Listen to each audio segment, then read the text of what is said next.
Welcome to the Austin LGBT Chamber of Commerce podcast. I'm Tina Cannon, your host and CEO of the Chamber. On today's pod, we're going to talk about local business news. And in the headlines this week, lots of bad shit. Rollback of LGBT supportive initiatives across business and government.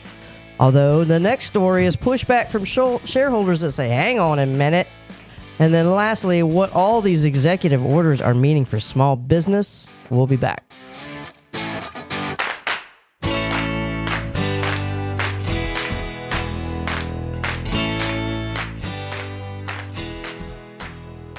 Howdy, y'all. Welcome back. I'm here with Colton and Fiona. Amy is resting up, but how are you guys doing? Woo! I think we're doing pretty good, aren't we?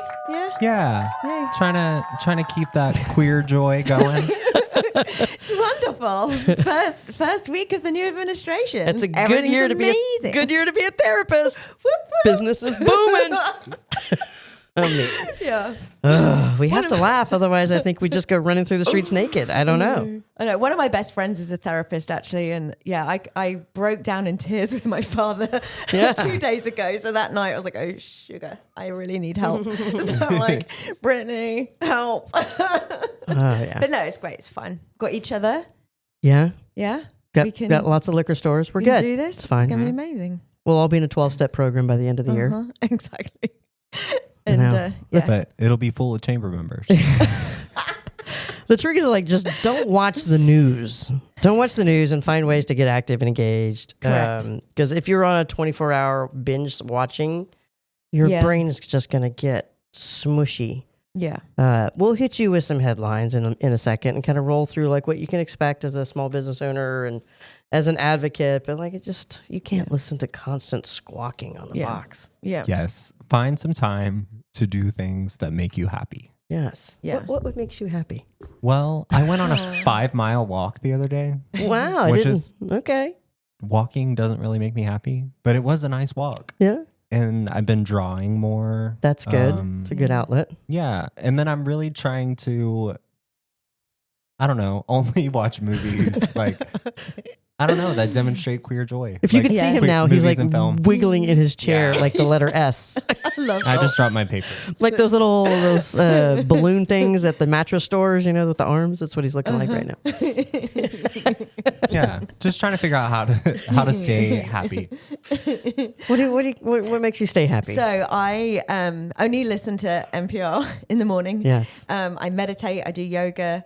And then after breaking down on the phone with my dad, I realized I need to do something more fun. Because everything I do is centered around, equity and helping people. So I am going to start learning country dancing. Oh. And because I've been wanting to do this, for over 2 decades. I'm like, why am I not going to lessons for country dancing? So there's Mavericks. Well, there's Mavericks. We went to that event with the mayor of Limerick. We met that young person who teaches country dancing. So I emailed her yesterday and please can you give me the details? So I'm going to go learn country dancing. That's fun. Yeah. That's super fun. Yeah. I watch trash TV. That's take my mind off of it. Which is watch trash TV. Any kind of reality competition show. Anything that's that I can't relate to, or I watch or listen to Dateline incessantly. So it's either a bunch of weird bimbos on a beach or murder, death, kill. And go either way on that. Yeah. All the middle stuff. I can't deal with the middle stuff. What about baking shows? Do you no, you don't do baking. It would be murder, death, kill if I watched a baking show. No, not my jam. But definitely try and find ways to stay excited and entertained this year. Let's take a look. So the first bit of bad business that we've heard, or bad news that we've heard, is the government rollback of DEI programs. Trump signed executive orders on Monday and Tuesday that aim to end diversity, equity, and inclusion programs in the federal government. They said, quote, "We will forge a society that is colorblind and merit-based," said Mr. Trump in his inauguration speech. A memo from the U.S. Personnel Management Office called for all federal DEI programs to be placed on leave by Wednesday evening. White House press secretary confirmed the move on a post on a social media site, citing CBS reporting. I will say, too, the orders cut funding for so-called, as they say, DEI initiatives across all agencies in order to end DEI inside the federal government. That was according to Trump administration officials. They also said that they would direct the Office of Management and Budget to end all related mandates, policies, programs across agencies, all initiatives that promote diversity, equity, and inclusion within departments. His aim is to restore what he considers to be a merit-based hiring system. There was also a letter that went out on the socials about NASA this week. Basically, if you have a contract with the federal government based on DEI, that died. If you are an employee of the government based on DEI, your job just ended. And if you're anything but a middle-aged white male, you're fucked. Like pretty much in the government at this point. Mm-hmm. But also some middle-aged white men also are part of our DEI umbrella in some way as well. They are. You know, we have people with disabilities. Yes, it's the dick ones. It's the ones that are dickish. Yes. Those ones. Yeah. Yeah, it's like the frat club has taken over. Is that what they're called? Not a club. Fraternity? Is a fraternity a club? I think it's an organization. Okay. I don't know. I I don't know. I was never in one of those things. But I feel like it's like those, like the guys who crushed beer cans on their foreheads in college. Those are the ones in charge right now. And we all have to just deal with it. Yeah. Well, it's opportunity for new things. Yes, Fiona, shut up with the positive attitude. Your incessant positivity. I just want to throw up. No, okay, no, we can be miserable for a bit. For a bit, but, yeah. But no, the story, I think, is this the, oh no, that's the next story, isn't it? The Walmart thing. Yeah. Okay. No, this, like, I've got friends who either work for the federal government or have had contracts. Mm-hmm. And so, yeah, I've been getting the text this week and yeah, it's really disheartening. It's really scary times for some people out there. Yeah. I think it's because we were talking earlier, right? People miss the point of what DEI means. They just think it means that you're just going to give somebody a job because of the color of their skin. Correct. Yeah, I don't think he actually knows what it means. Yeah. What does it mean? So I want to yes, the DEI consultant over here. I'm on this amazing thread. I want to give a shout out to the Tuck Business School at Dartmouth because I won a scholarship to go to their business certificate program last December through Disability In, certifying body for people with disabilities and businesses. And so I'm on this really cool thread, about 47 of us. And one of my friends, Heather Cox, who has certified my company and she can help companies get certified.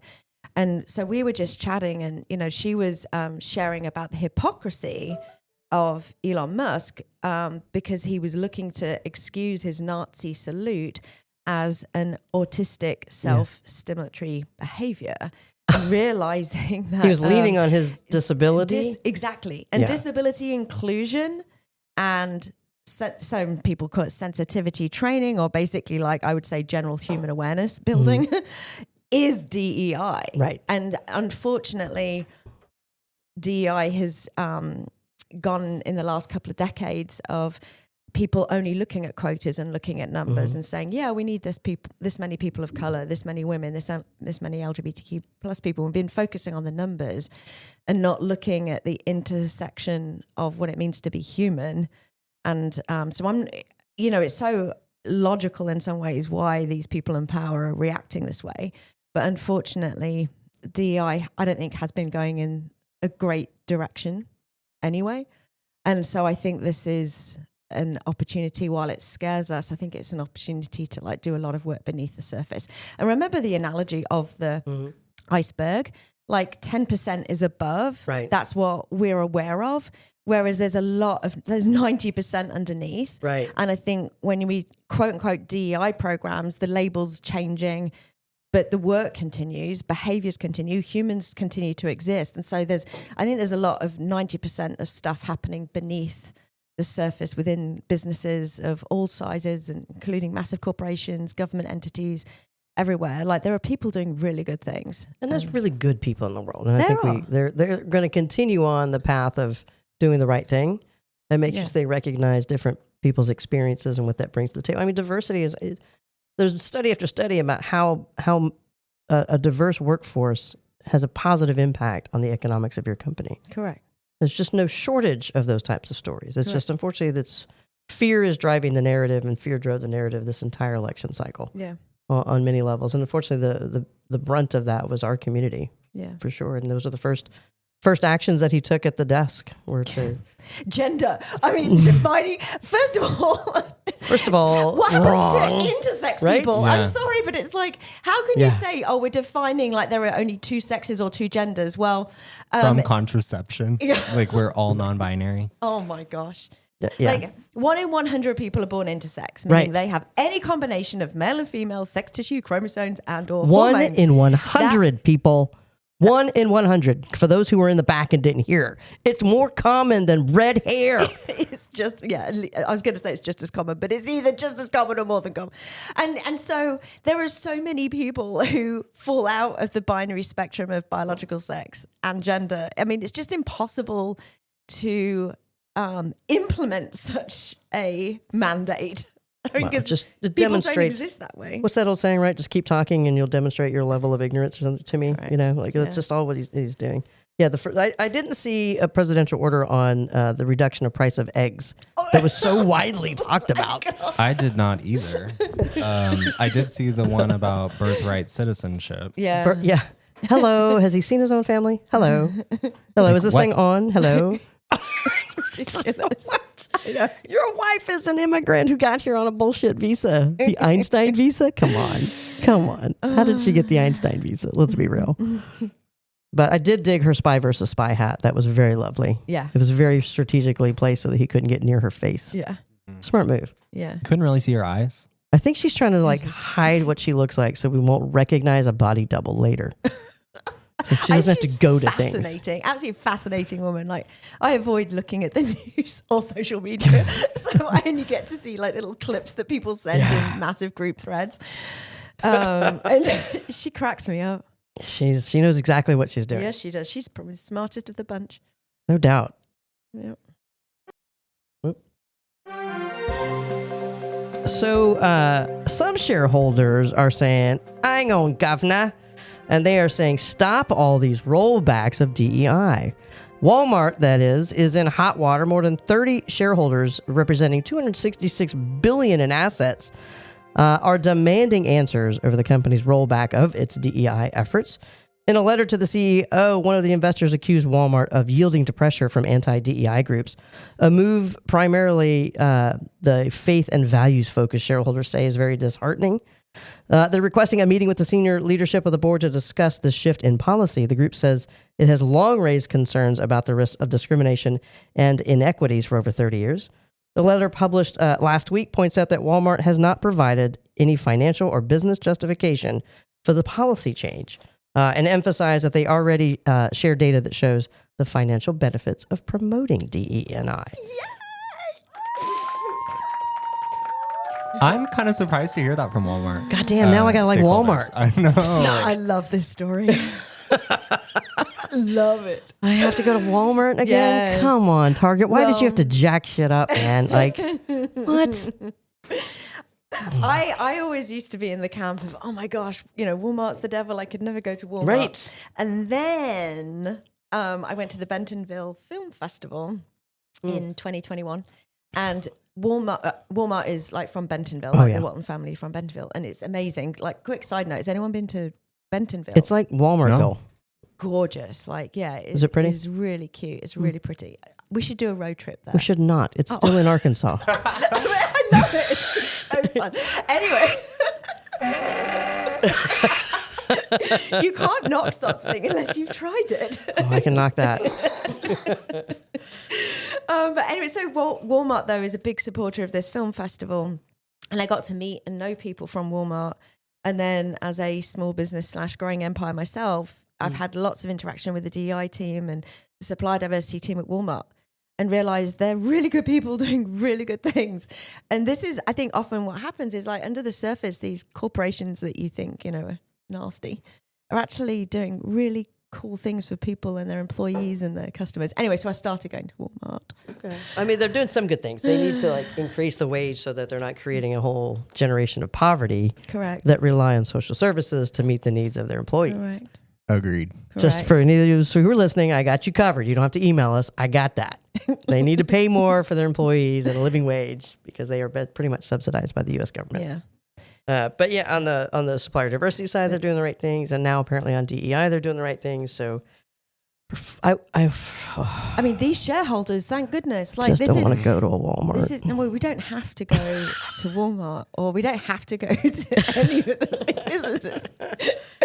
But I think for me, this is a positive sign of the power of people with power who have money. Yeah, and the shareholders are like demanding, like not just taking. Like, what is the financial decision that you made as the CEO that this is going to help our bottom line? Because all the financial research demonstrates that diversity makes your business stronger. All of it. All of it. So yeah, I think this is fantastic. Yeah, it's good. I'm still not going on a cruise. It's like, it's how I always describe cruise as like, I don't want to spend like a weekend locked inside of a Walmart. So I always describe a cruise like, these are not the people I want to be hanging with for like a week. What about a Disney cruise? That's if I commit high crimes and misdemeanors, that's my punishment. How many cruises have you been on? None. Well, none. My mum is like, my mother, I hated eating Brussels sprouts, or I grew up in Vegas. trying things. And I've seen these people. How do you know if you don't try it? I grew up in Vegas. I have seen these people. I know the people who go to the posh casinos versus the ones who go to Circus Circus. The ones who go to Circus, those are the shitheads that are on the boats that I'm going to be stuck with for 7 days. She's so snobby. It's not going to happen. Man, yesterday, I was twisted in a mood yesterday. I think it's just carrying on from that. Yeah, this poor security guard almost caught my wrath of just anger yesterday. I had to calm myself down. What about the QE2 though? What is that? That maybe the Queen Elizabeth. Yeah, Gary and Noel just went on that last year. I want to say, and they had a great time. That actually sounded cool. Yeah, it's a bit more posh of an experience. It is. Like I have friends. One of my friends celebrated his 50th birthday. Yeah, they just went. That. Yeah. Two gay men went on a QE2 cruise. There you go. Breaking news. Yes, breaking news. Yeah, and that, I mean, I would like. There's what's the other one? The Scandinavian boat, the Viking, or the one that's like no casinos, no kids. Yeah, like I'm in. Like that's, I can read a book and be calm, and I don't have people splashing their pee-filled pool water on me. No. If there were no children, how did we get on this subject? I don't know. Because clearly we're going to hopefully get a cruise line to become a member of the chamber. Yeah, celebrity cruises. I'll do the cruises, everybody. I will not be cruising.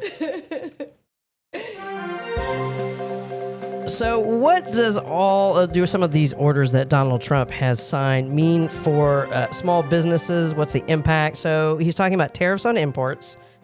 He's talking about energy policy shift, regulatory changes, tax policy, supply chain. So let's just roll through them kind of quickly. He is talking about tariffs. I think he was on TV this morning, in fact, talking about tariffs. But they're looking at anywhere from 10 to 25% of tariffs on Canada and Mexico. That'll increase costs for small businesses that are reliant on goods for what they do. It'll also have an impact on gas prices. We do a lot of oil purchases out of Canada from their supply. Energy shifts. He's looking at reversing previous climate policies. The administration, of course, aimed to boost fossil fuel production. He shut down wind energy. What? That's going to piss off a lot of Texas farmers. Have you driven out to the Panhandle? Yeah. Like everybody's got wind farms because they're making money anyway. He's looking at regulatory changes on deregulation, of course, of all the DEI programs and how small businesses will need to navigate to all the different shifting landscapes.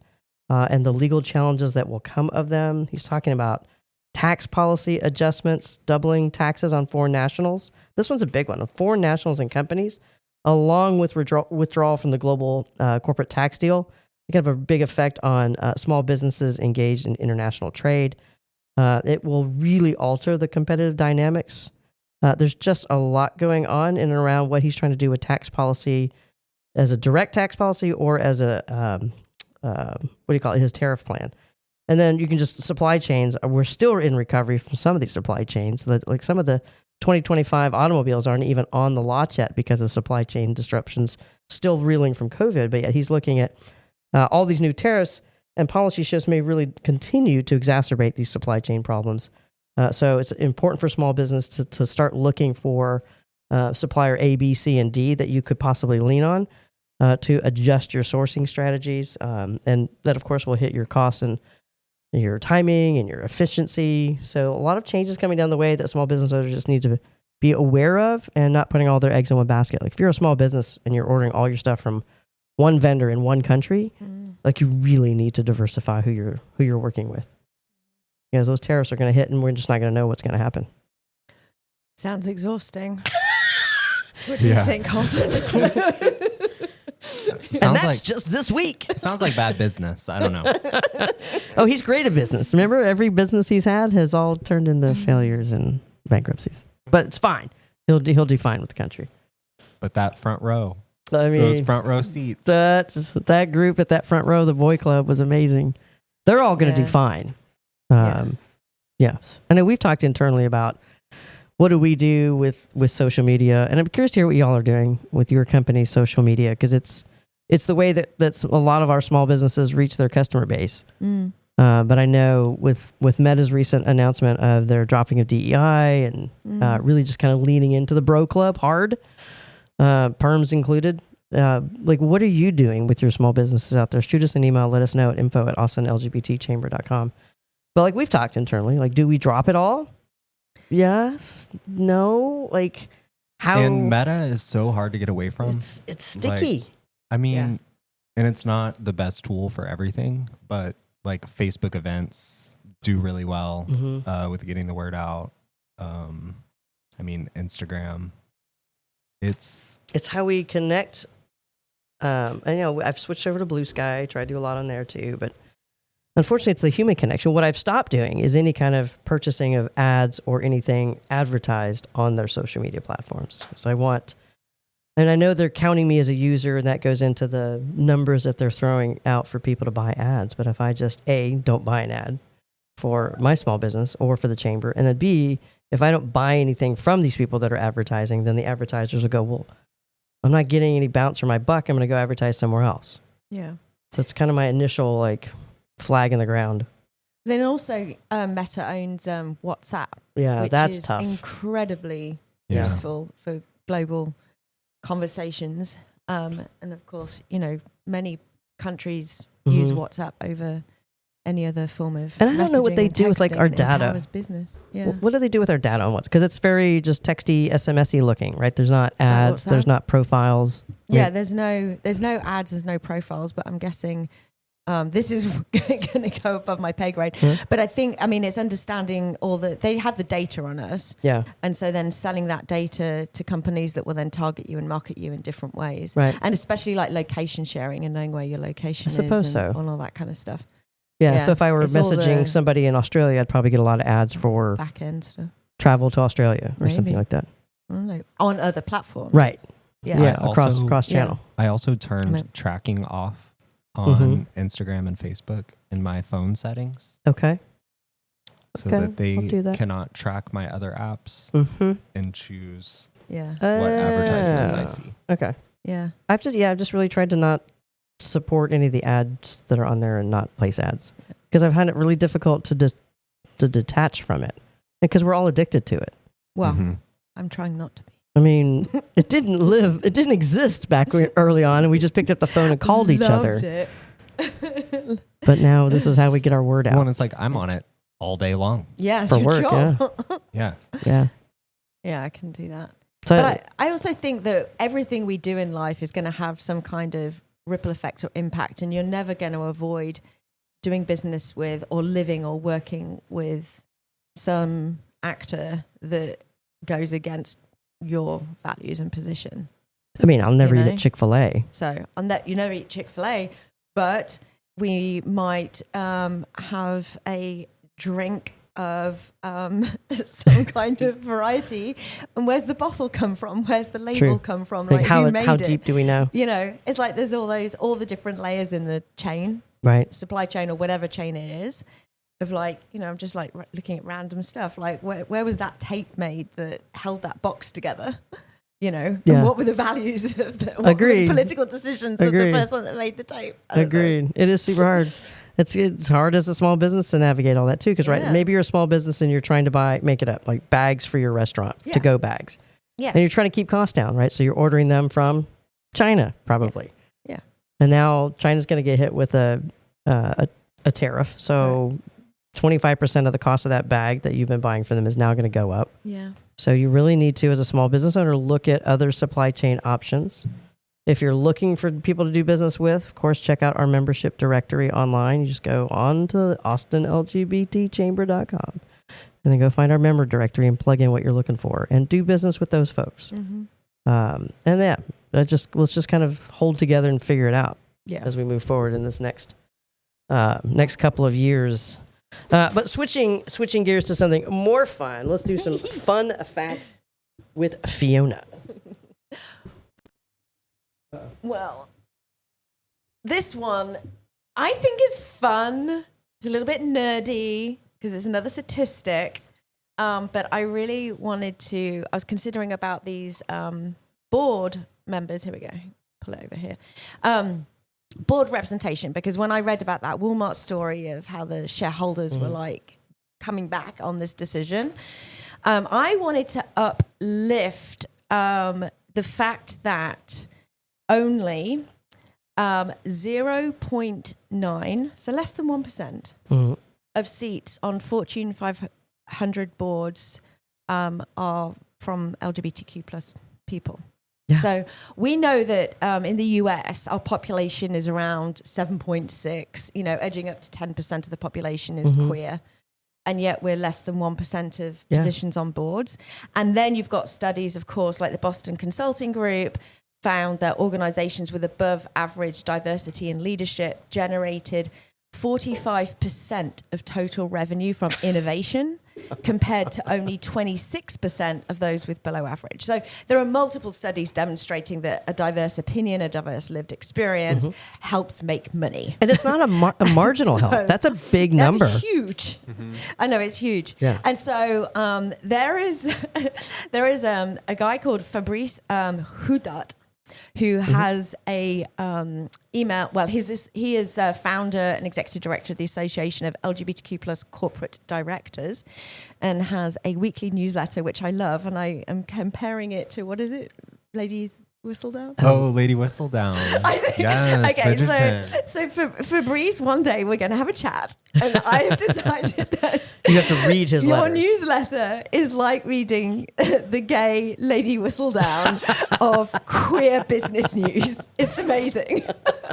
But I think I think these ripple effects we're going to see eventually, that pulling back externally on DEI stuff and inclusion is going to have a negative business impact.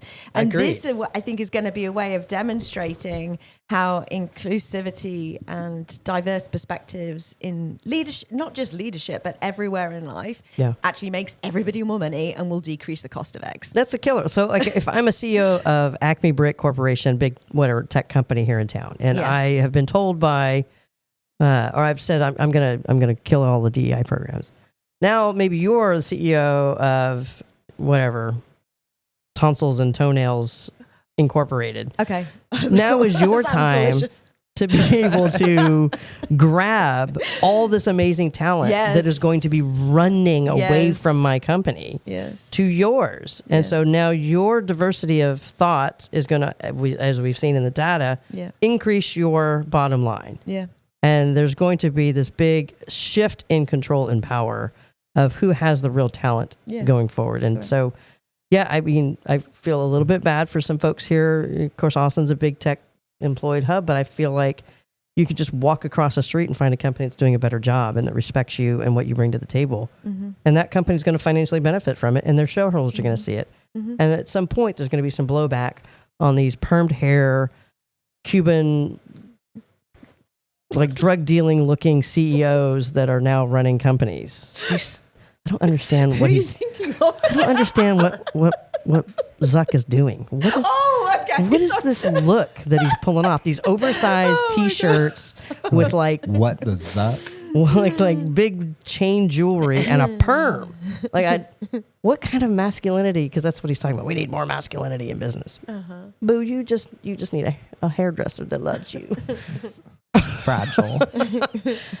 So I think there's going to be a talent drain. I think other companies, if you're smart, you're going to lean into this hard, and you're going to go recruit all of these folks who are not happy where they are or have just been laid off from where they are. And you are going to financially reap the rewards of this insane movement from those who lack a spine. Especially thinking about future recruitment and retention. You got close to 30% of Gen Z identifying as LGBTQ+. And so these are your people that are entering your workforce and are going to be leading your company in decades to come.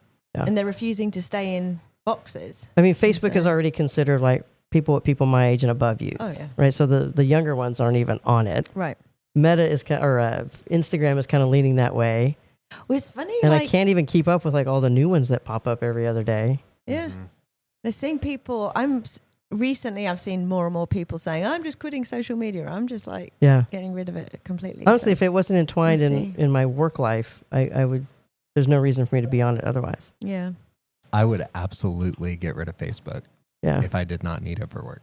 Yeah. And it's unfortunate because you have to have a profile to be able to manage your work's profile. Yeah. Like we can't just have a chamber profile and just log in as the chamber. You still have to have a personal to log in. But we're doing it a lot more on LinkedIn too, aren't we? A tremendous more. I will do it on LinkedIn. It's actually become my new go-to. I know I'm of an age where that's nerdy, but it's just sane remarks and celebrations of like business achievements and it's like I'm so who got promoted that I got this like it's a different, it's not like, I don't see a picture of your cat, nor do I have to see any of your political hatred one side or the other.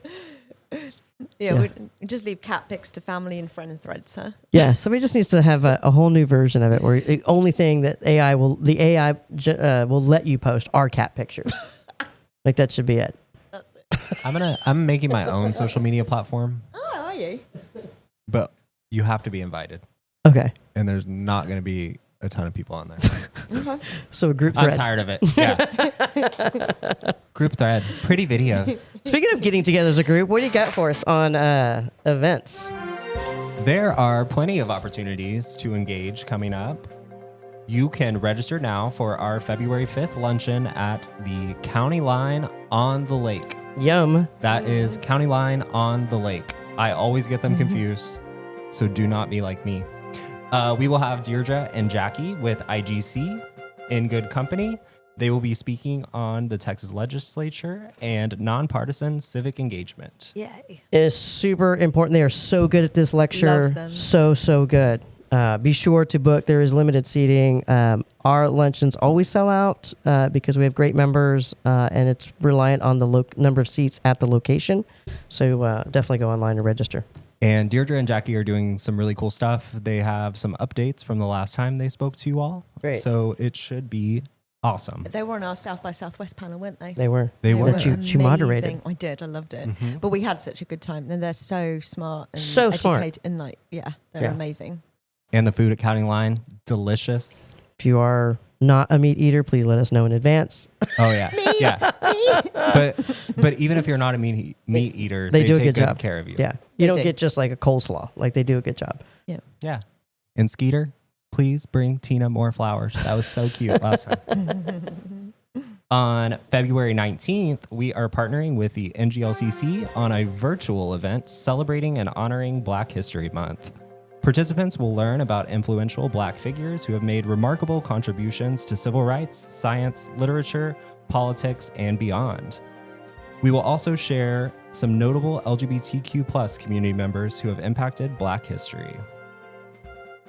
You can also join us on February 20th for our monthly chamber happy hour. We will be at El Reval, one of the NGLCC, Grubhub, Austin LGBT Chamber Community Impact Grant recipients. We love working with Laura, Layla, and the team, so come celebrate with us on February 20th. And last but not least, on February 22nd, we are returning to Lockhart, Texas as part of our Small Town Big Pride program. We're still ironing out a couple more details before we open registration, but if you know of any Lockhart businesses that you think would be a good fit for the program, please send them our way. Let's show up and support Lockhart's LGBTQ+ owned and allied businesses. I'm ready for the booze cruise back out to Lockhart. Super excited. So much fun. We had a good time there. It was easier to get around Lockhart when we did Lockhart versus Taylor, just because of the proximity of it being a proper square.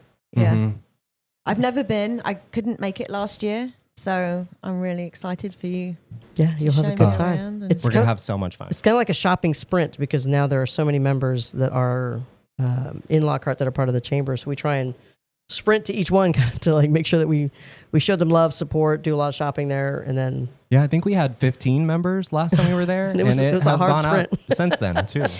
So how does it work? Do we get on a bus in downtown Austin, and then we have a few drinks along the way, right? And then what do we do when we get there? When we get there, I will have a map printed out, with locations, different business locations, and a list of the businesses, a schedule of events.